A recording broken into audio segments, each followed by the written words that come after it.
ពីរយៈចុងក្រោយនេះខ្ញុំឃើញបងគាត់នាំគ្នាដើរបាទដើរពីខេត្ត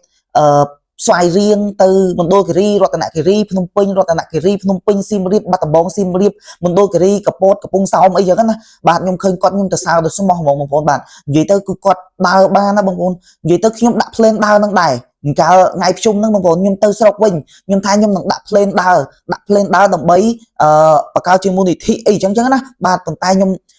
រៀបចំខ្លួនបាទស្ពាយកតាបបាទជាមួយនឹងទង់ជាតិអីចឹងទៅបាទអញ្ចឹងខ្ញុំដើរពីផ្ទះខ្ញុំនៅស្រុកខ្ញុំហ្នឹងណាបាទដើរថាបំរុងដើរទៅដល់រតនគិរីហើយបតពីរតនគិរីទៅសៀមរាបបាទចុះពីសៀមរាបមក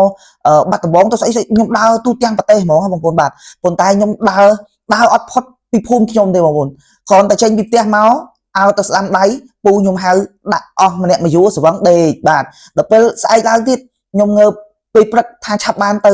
ដើរហ្នឹងដើម្បីធ្វើសប្បុរសធម៌មូលនិធិមាននេះណា